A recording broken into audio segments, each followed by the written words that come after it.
से झाड़ के बाहर कर दो या धो दो पानी से। मैम मैम जमीन में दोष होता है तो आपको उत्पन्न होता है, मकान की बनावट गलत होती है तो आपको दोष जाता है। जमीन के नीचे तो देखो वास्तु दोष क्या होता है जमीन के नीचे, कि किसी ने कुछ करा हो, वो वास्तु दोष होता है मेन। तो जमीन के नीचे का तो दोष वही माना जाएगा, ठीक है ना। कोई चीज दबी रह गई हो या किसी ने दबा दी हो, जैसे पहले नहीं होते थे कि अंग्रेजों के जमाने में क्या होता था, ये युद्ध हो रहे हैं, आपस में मार काट कर रहे हैं, वहीं के वहीं डेड बॉडी पड़ी रह गई, उन्हीं पे टीले बन गए और उन पे जैसे पड़ी रह गई ना चीजें, वो इफेक्ट कर जाती हैं। जमीन के नीचे का दोष तो साल भर से बनता है, बट दोष क्या होता है कि जो ओनर आते जाते रहते हैं तो उससे कुछ प्रॉब्लम ये इसमें आता है। नहीं सर, ये बड़ी कंपनियों से मतलब नहीं है, ये आपके घर के लिए भी। देखो मैं आपको छोटी सी बात बता रही हूँ, अभी आप ये अब 3 बैच तक जो आप सीख लोगे, इसमें आप जो है 45 देवताओं को कलर्स के थ्रू और इनके थ्रू क्या नाम है सबसे कैसे बैलेंस कर सकते हो। जैसे आपका नॉर्थ बड़ा हुआ है तो वहाँ पे आपका जो है कौन से हमें कलर ऐड करना है और कितने फुट में ऐड करना है, ये तो आप इससे समझ जाओगे, ठीक है। अब इसके जो है आगे तो कोई भी नेगेटिव एनर्जी वहाँ नहीं आ पाती, क्योंकि इसमें मैं एक चीज और पूछना चाहती है कि वो अपने अंदर किसी को आने जैसे अपना वैदिक वास्तु है जो उसमें तो आपको गौमूत्र उसमें 9 चारों तरफ देवता रहते हैं। एडवांस वास्तु में ये E1 से E8 तक रहते हैं, इसमें 8 रहते हैं। तो इसमें 8 और 9 में क्या है, मतलब बस एक ही होना चाहिए।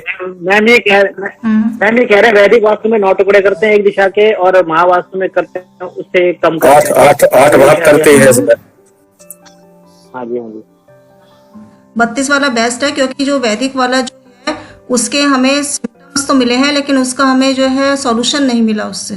जी जी। और इससे हमें सॉल्यूशन मिला है। जी जी। जिस लेकिन एक चीज है ना मैम, जिस जोन में हमारी पुराने जो ग्रंथ हैं अपने हमें मैचिंग होते हैं, उसमें वैसे वैदिक वास्तु को महत्व ज्यादा दिया गया है, ये तो अभी नया आ गया है जिससे हमें फायदा हो रहा है। इसमें जो नया वास्तु जो महावास्तु, हर चीज प्रैक्टिकली बोलती हूँ। मेरा पहला घर वैदिक के हिसाब से था, अब मेरा घर महावास्तु के हिसाब से है, बस मैं इतना बोल सकती हूँ। और वैदिक में मुझे प्रॉब्लम थी, महावास्तु से मुझे रिजल्ट मिले हैं।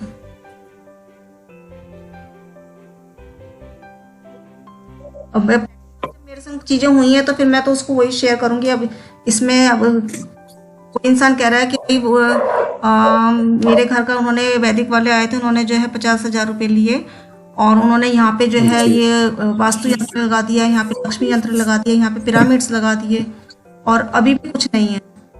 और हमने उनका जो है 10,000 में काम करा और उन्हें आराम मिला, तो हम क्या कहेंगे कि हमारे 10 में ताकत है या उनके 50 में ताकत है?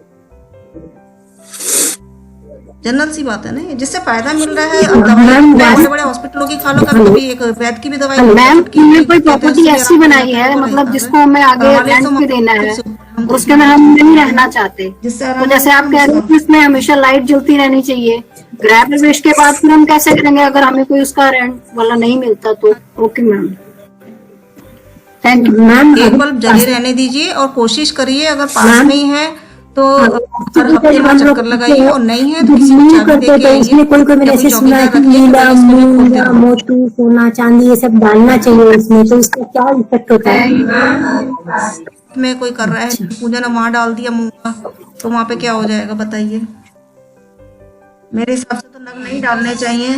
और बाकी कोई पंडित डालते हैं तो अभी ये नींव में क्या क्या डालता है तो पंडित ही बताते हैं, लेकिन नग मंदिर की भी जब नींव बनाते हैं तो मंदिर के नीचे भी कुछ नहीं डालना चाहिए क्या फिर ऐसा?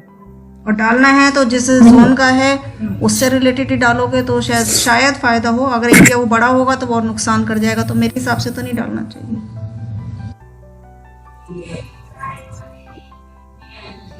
नहीं।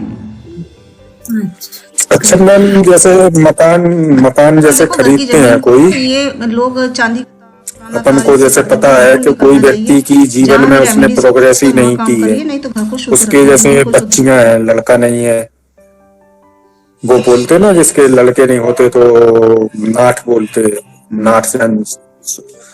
तो ऐसे व्यक्ति की मकान वगैरह कुछ खरीदना चाहिए कि सही रहता है, नहीं रहता?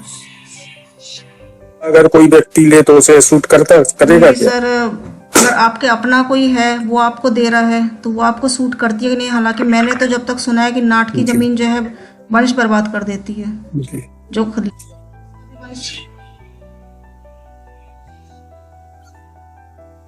नहीं, मैं बता रही हूँ ना कि परिवार को कोई व्यक्ति देता है, जैसे नाना नानी वगैरह दे, दादा दादी दे देते हैं आठ की। नहीं, जैसे परिवार में अगर कोई पैसे दे के फ्री में, जैसे परिवार का जैसे चचेरे, क्योंकि वो खुद ही नाट की जमीन है ना, अपना असर तो दिखाई हाँ, नहीं। पैसों से ही खरीद रहे हैं ना, तो उसमें दोष माना जाएगा क्या? पूरा इफेक्ट होता है। पैसों से खरीद लो ना, पैसों से खरीद लो, फिर तो पैसों से खरीद नहीं, पैसों से खरीद लेनी चाहिए, उसको कोई दिक्कत नहीं रहेगी। वो तो आपने खरीद, आर्ट की वो होती है कि जो मतलब हाँ, भूमि दोष तो होगा क्योंकि जीवन उनका ऐसे ही निकल गया, गरीबी यही में आ जाएगा ना।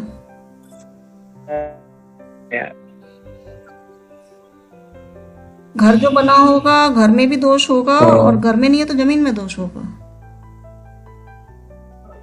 तो जमीन में गौमूत्र काम करेगा कि और कोई रेमेडी है?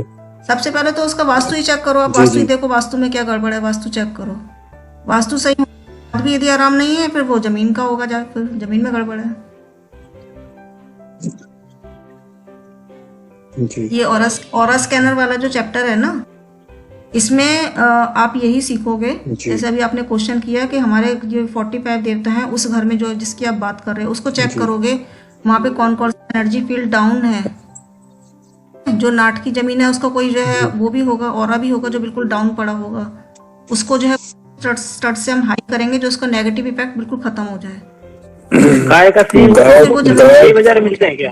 और यदि ये सब नहीं कर सकते, क्योंकि इसमें होता है खर्चा, ये सब नहीं कर सकते, सिंपल सा उपाय क्या है,